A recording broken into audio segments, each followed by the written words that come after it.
The 10 boys tipped their heads backward. The cliff loomed dizzily high above them, black and sinister.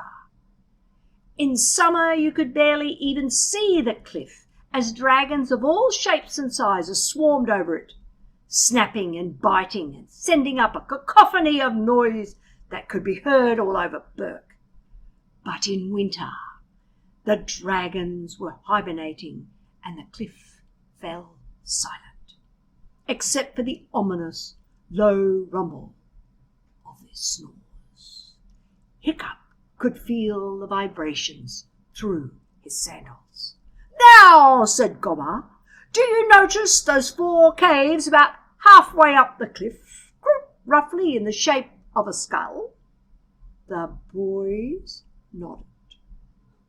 "Inside the cave that would be the right eye of the skull is the dragon nursery. Where they are, at this very moment, 3,000 young dragons having their last few weeks of wintry sleep." "Ooh," muttered the boys excitedly. Hiccup swallowed hard. He happened to know considerably more about dragons than anybody else there. Ever since he was a small boy, he'd been fascinated by the creatures. He'd spent long hour after hour dragon watching in secret. Dragon spotters were thought to be geeks and nerds, and hence the need for secrecy. And what Hiccup had learned about dragons told him that walking into a cave with 3,000 dragons in it was an act of madness. No one else seemed too concerned, however. "In a few minutes, I want you to take one of those baskets and start climbing the cliff," commanded Gobber the Belch. "Once you are at the cave entrance, you are on your own. I am too large to squeeze my way into the tunnels and lead to the dragon nursery. You will enter the cave quietly, and that means you too, Warty Hog, unless you want to become the first square meal for 3,000 hungry dragons." "Ha, ha, ha, ha!" Gobber laughed heartily at this little joke, then continued, "Dragons this size are normally fairly harmless to man, but in these numbers they will set upon you like piranhas. There'd be nothing left of even a fatso like you, Warty Hog, just a pile of bones and your helmet. Ha, ha, ha, ha!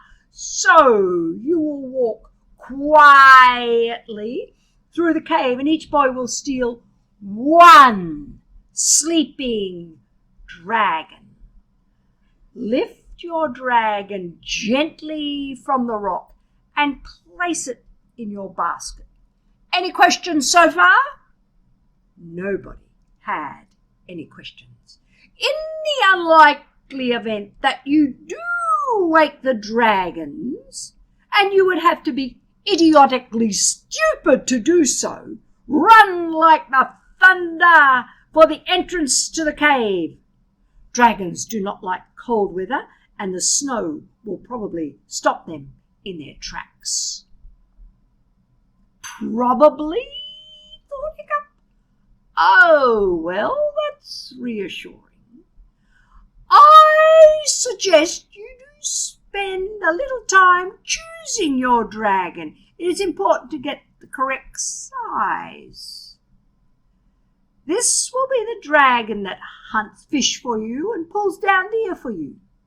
You will catch the dragon and will carry you into battle later on, when you are much older and a warrior of the tribe. But nonetheless, you want an impressive animal.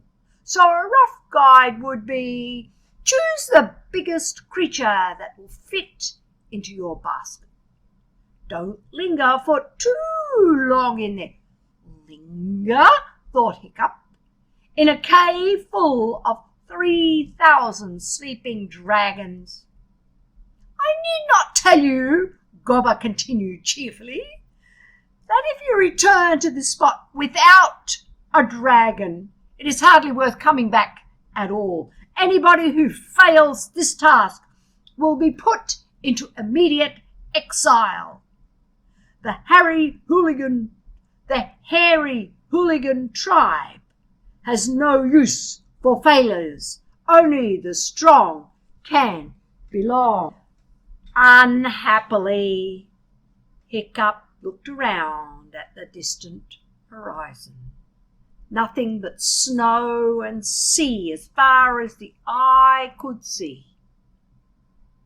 Exile didn't look too promising either. Right, said Gobber briskly. Each boy take their basket to put their dragon in and we'll get going.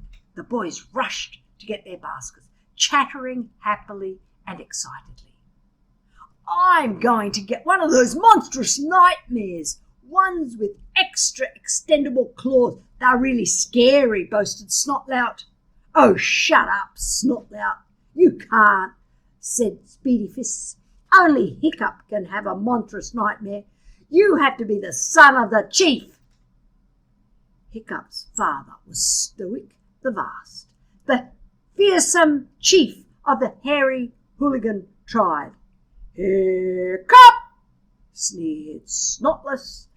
If he's as useless as he is at Bashyball, we'll be lucky if he even gets one of the basic browns.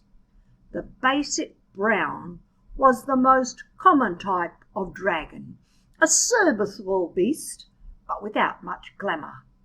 Shut up and get into line, you miserable tadpoles, yelled Gobber the Belch. The boys scrambled into their places, baskets on their backs, and stood to attention. Gobber walked along the line, lighting the torch that each boy held in front of him from the great flare in his hand. In half an hour's time, you will be a Viking warrior with your faithful serpent at your side, or breakfasting with Woden, a Valhalla with dragon's teeth in your bottom, screamed Gobber with horrible enthusiasm. Death or glory, yelled Gobber. Death or glory, death or glory, death or glory, yelled 8 boys back at him frantically. Death, thought Hiccup and Fishlegs sadly. Gobber paused dramatically, with his horn to his lips. I think this could possibly be the worst moment of my life so far, thought Hiccup to himself as he waited for the blast of the horn.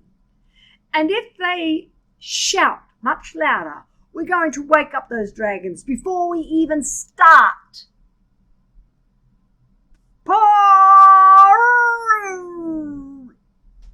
Gobber blew the horn.